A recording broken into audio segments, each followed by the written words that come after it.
Bom dia a todas, bom dia a todos. Programa de estreia Educadoc na TV Alep e estamos aqui recebendo Cláudia Abreu. Meu nome é Hugo Regis e a gente começa agora a falar sobre o função social da escola com Cláudia.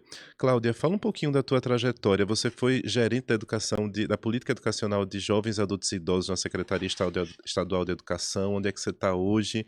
Você é historiadora, não é isso? Fala um pouquinho da tua trajetória pra gente. Oi, Hugo, obrigada pelo convite aqui para estar estreando nesse programa. Assim, é uma honra, né, poder estar aqui compartilhando um pouco dessa trajetória e trazendo algumas contribuições para debater aí com toda a sociedade, né, por onde esse programa for veiculado.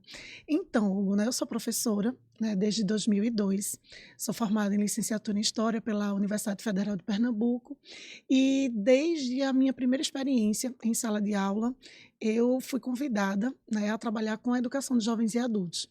Então, me encantei pelo público, realmente senti uma necessidade naquele momento, ali no início dos anos 2000, onde a educação de jovens e adultos ainda estava sendo definida enquanto política pública, né? A gente já tinha uma história ali, uma marcação, digamos assim, legal na LDB de 96, mas assim, a estrutura, a forma de pensar, as concepções estavam sendo ainda muito debatidas. Então, de lá para cá, né, foram muitos espaços que eu fui transitando, desde o Sistema S até em 2008 ingressar na rede estadual de Pernambuco.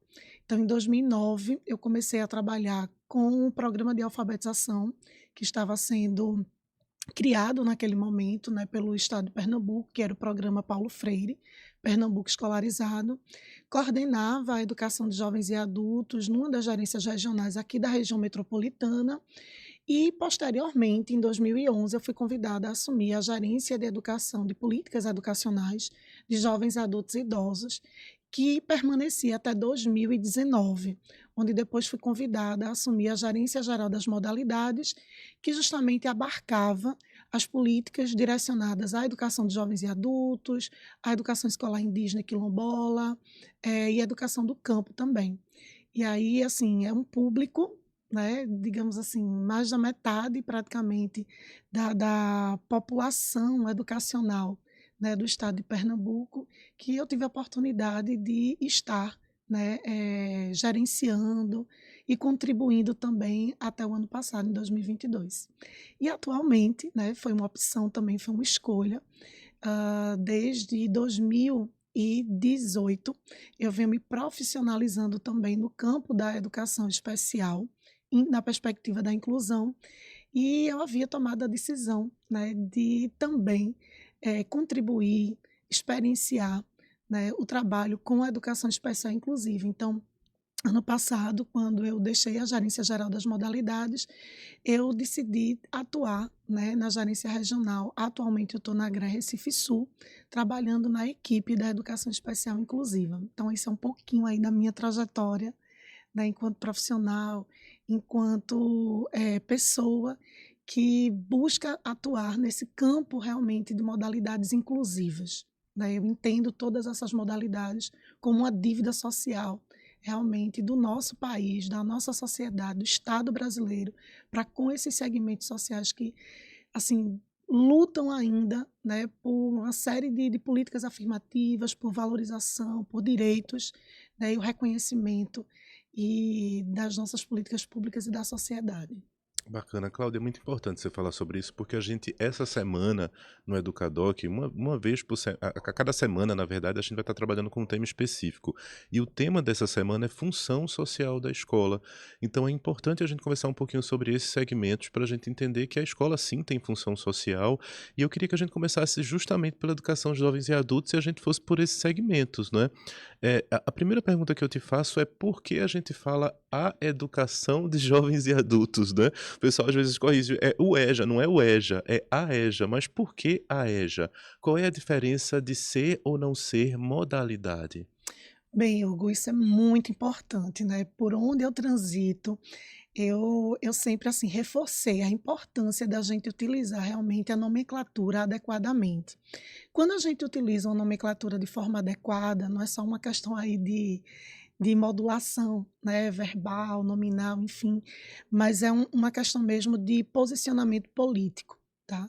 Então, quando a gente fala a educação de jovens e adultos, a gente está pontuando uma posição política, teórica, né, conceitual, de luta mesmo, de constituição dessa modalidade enquanto um direito social, enquanto um direito político, né, de acesso, permanência na educação. Então, a gente sabe que as pessoas jovens, adultas, idosas, ao longo da história da educação brasileira, elas não tiveram oportunidades, ou quando tiveram oportunidades, interromperam bastante o seu processo educativo. Então, a gente sempre teve, principalmente ao longo do século XX, uma, assim, uma quantidade muito inferior de oferta de escolas, de oferta de vagas, né, para a população brasileira de escola pública. Então, a partir justamente da década de 90, da redemocratização do nosso país, então as lutas, né, que começam lá atrás ainda, durante o período colonial, imperial, mas principalmente eu gostaria de ressaltar os pioneiros da educação, né, pela luta pelo direito à escola, uma escola universal, uma escola para todos, né, uma escola que pudesse realmente ser popular, que pudesse atender a toda a população, independente da sua condição, seu contexto territorial, religioso, social, econômico. Então, essa luta pelo direito à educação, ela é uma luta de vários segmentos sociais, de ter direito a ter acesso a conhecimentos culturalmente, socialmente construídos. Então, é na escola, nessa instituição, né, elegida e eleita, na verdade, pelo Estado, pelo poder público, né, como forma realmente de garantia de cidadania também, que a educação de jovens e adultos ela vai se estruturando.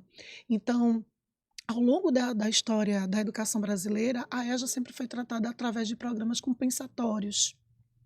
Então, a gente sempre teve programas que ficaram muito à mercê do desejo político e do interesse momentâneo, pontual, seja, por exemplo, de um governo que entendia que as pessoas precisavam assinar o voto, então por isso precisavam ser alfabetizadas, e aí valia a pena criar um programa de alfabetização de jovens e adultos, até a gente conseguir chegar na institucionalização de uma modalidade que vai ter recurso público, que vai ter formação de professores, né, que vai ali destinar toda uma regulamentação para funcionamento enquanto direito, né, e garantia de acesso da população.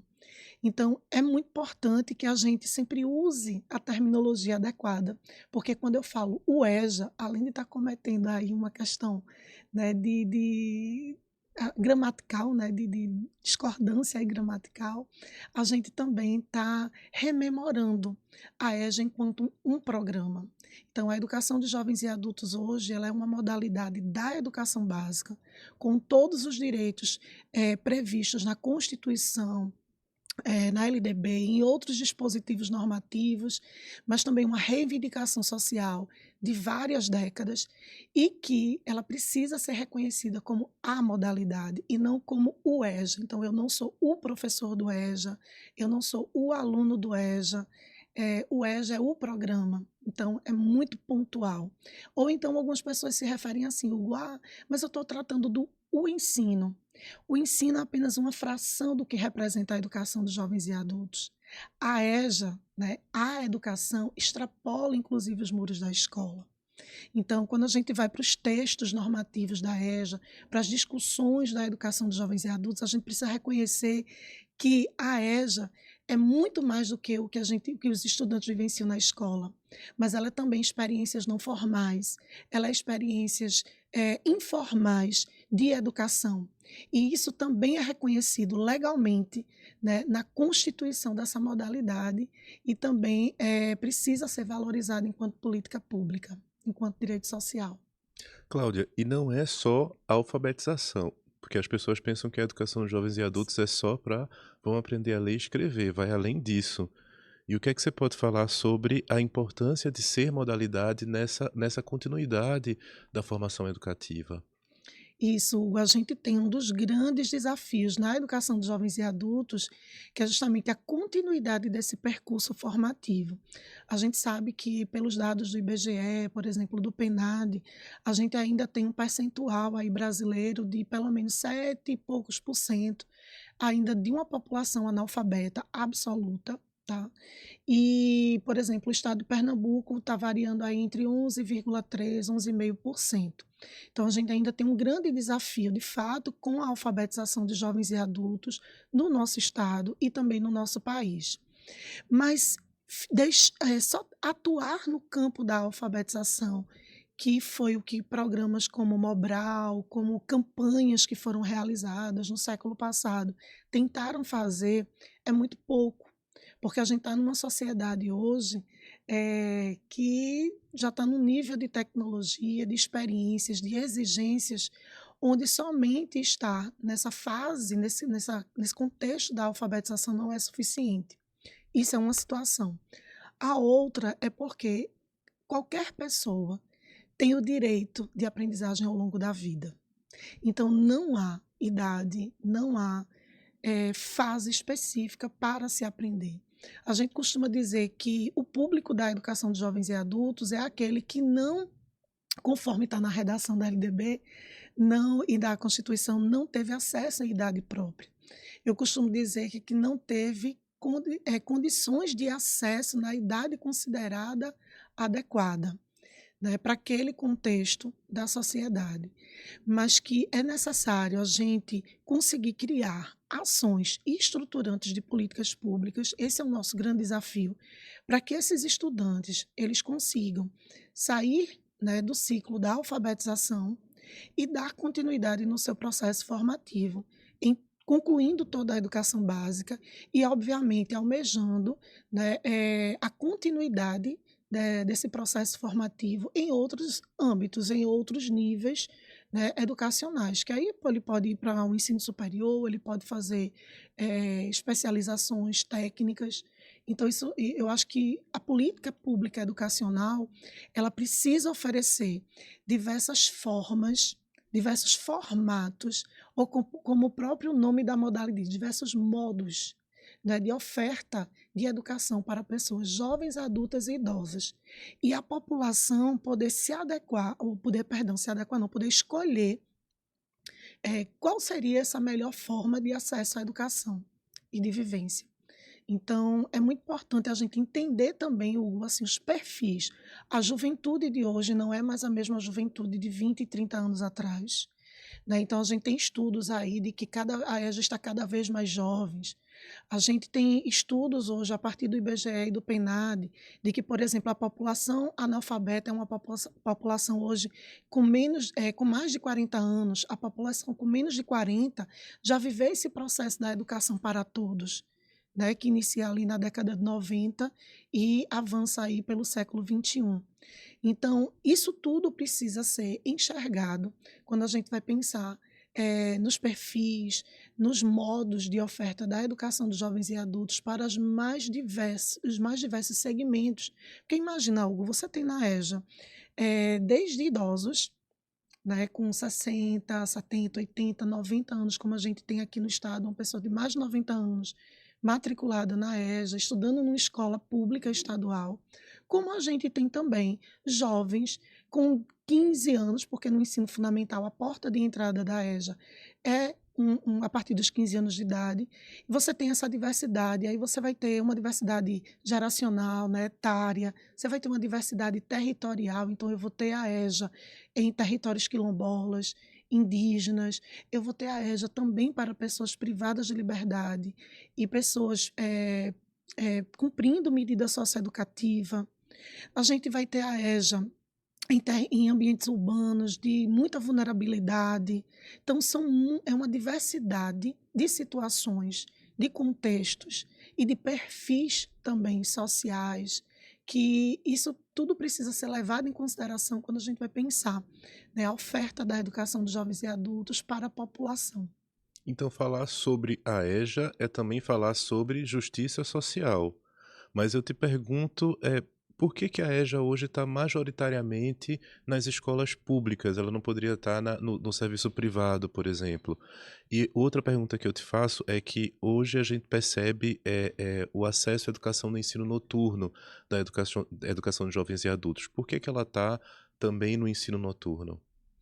Vamos lá, Hugo. A gente sempre teve, historicamente, uma baixa oferta da educação de jovens e adultos em escolas privadas. O que a gente observa, por exemplo, são ofertas de cursos preparatórios, né, em escolas privadas, ah, muito mais para que esse estudante ele se prepare para fazer o supletivo, o exame supletivo, que isso é muito importante, sabe, Hugo? Porque antes da LDB de 96, a oferta da educação de jovens e adultos né, não era da educação de jovens e adultos, mas a oferta da educação para pessoas jovens, adultas e idosas se dava através do supletivo. Tá? Então, quando a LDB chega e coloca o exame supletivo numa condição de ser um exame, né, apenas de certificação, para aquelas pessoas que de repente já entraram e saíram muito, interromperam muito seus estudos, né, tiveram várias entradas e saídas, tiveram várias vivências, né, que conseguiram construir saberes e que, a partir dessa construção, têm condições de se submeter a um exame, né, de certificação, e aí conseguir essa certificação da educação básica. Então, o supletivo hoje, ele está, digamos assim, nesse contexto. A educação de jovens e adultos, ela também abraça o supletivo, né? O Uhum. supletivo faz parte de um dos modos de oferta da educação de jovens e adultos, tá? Mas a gente vem vendo já há mais de 20 anos, cada vez menos o interesse de escolas privadas nessa oferta da EJA. Muito provavelmente porque não está dentro do mercado, né, de capital mesmo, de capitalização de recurso, né, de dinheiro. Então, ela não oferece, né, à educação de jovens e adultos uma condição para essas escolas privadas também lucrarem, elas são empresas. E aí o poder público também assume, né, isso é muito importante da gente dizer, o poder público assume a educação de jovens e adultos enquanto uma dívida social, né, para com esse segmento social. Então, as escolas públicas passam, desde a LDB de 96, a obrigatoriamente ofertarem a educação de jovens e adultos, né, sempre que houver demanda. E quando a gente, né, você destacou por que no turno noturno a gente tem, né, majoritariamente a oferta da EJA. Porque um turno noturno acaba sendo o turno em que os trabalhadores, né, que a maioria dos nossos estudantes, praticamente 100% dos nossos estudantes, eles são trabalhadores, sejam trabalhadores da formalidade ou da informalidade. Ou mesmo, a gente diz assim, mas tem donas de casa também, né, que estudam na EJA, sim, tem donas de casa, mas elas também são trabalhadoras.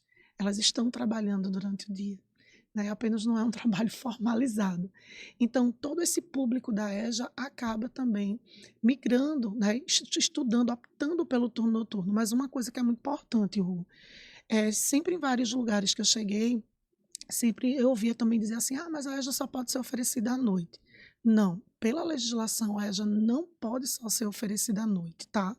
A gente tem uma procura, né, maior à noite. Mas a educação de jovens e adultos, pelos documentos legais, ela pode ser ofertada em qualquer turno, inclusive em horários que se adequem à necessidade da população. Então, vamos supor, eu já tive uma experiência de oferta de educação de jovens e adultos num turno que começava, por exemplo, às 11 da manhã e acabava às 3 da tarde, mais ou menos. Por quê? Porque aquele público iria para o seu horário, o seu turno de trabalho. Então, eu já tive experiência de turmas, por exemplo, de vigilantes que trabalhavam à noite e precisavam estudar de manhã, de profissionais que trabalhavam na madrugada e precisavam estudar no turno da manhã, quando largavam do trabalho, iam para a sala de aula, né, para a sua turma. Então, é muito importante que a gente compreenda que não há uma rigidez nesta oferta. Né? Pelos dispositivos legais, a educação de jovens e adultos ela precisa se adequar aos tempos e aos espaços dos estudantes. que é outro detalhe, ela não precisa ser necessariamente ofertada na escola. Ela pode também ser oferecida pelo poder público em espaços, né, que cheguem no estudante. Tá? Então, podem ser também ofertadas em espaços não formais. A EJA é formal, porque ela está institucionalizada, Uhum. regulamentada, né, por uma rede de ensino, mas ela também pode ser oferecida num espaço não formal. Então a gente vai ter a educação de jovens e adultos, por exemplo, fora do que a gente conhece como escola, fora dessa instituição escolar. É possível isso? É possível, sim, Hugo. Como eu disse, a legislação ela ampara isso, porque se a educação de jovens e adultos ela é reconhecida como a reparação de uma dívida social, né? Isso é um texto legal. A EJA é uma reparação, está lá no parecer 11/2000. Né? A EJA é uma reparação de uma dívida com a sociedade, do poder público, né, do Estado brasileiro com a sociedade. Então, eu preciso fazer com que essa educação ela chegue. A gente costuma dizer que, no caso da educação dos jovens e adultos, Hugo, a gente não pode esperar que o estudante venha procurar a escola. A educação precisa ir em busca desse estudante. Por quê? Porque é um estudante que vai ter uma série de variáveis que vão ser impedimentos para que ele retorne para a escola e permaneça na escola ou permaneça na educação de jovens e adultos, onde quer que ela esteja sendo ofertada. Então a educação de jovens e adultos já é um reconhecimento dessa dificuldade do acesso, inclusive no tempo real, no tempo que a escola está acontecendo. Né? Então já existe esse reconhecimento no próprio pensar a EJA. Isso, Hugo. Então, na forma como a EJA foi concebida, então ela já digamos assim, ela é pensada como uma forma de reparar, né, essa dívida social. Ela é pensada numa forma de equalizar, né, essa dívida. Então, assim, eu preciso colocar todos esses estudantes da EJA no mesmo patamar que qualquer estudante que está saindo da educação básica. Isso é muito interessante, sabe, Hugo? Porque, inclusive, eu encontro muitos professores, gestores de escola, estudantes, né, de licenciaturas aí diversas, e eles dizem assim, mas, poxa, a EJA é uma aceleração. Como é que a EJA vai equalizar esse estudante? Ah, eles estão deixando de ver conteúdos, porque o tempo é menor, é metade do tempo. Eu queria depois falar um pouquinho sobre currículo, né? É a mesma coisa? É diferente? Porque quando a gente fala sobre tempo pedagógico, né, tem gente que diz. Eu lembro no socioeducativo que os estudantes diziam assim: eu quero estudar naquele negócio que a gente faz 2 anos em um.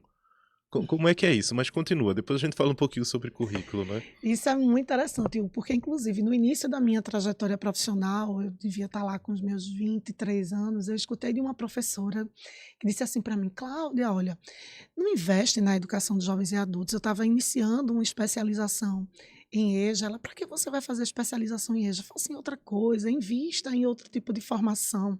Porque quando você for fazer seleção para outras escolas, as escolas vão ver no seu currículo que você trabalhou na educação de jovens e adultos.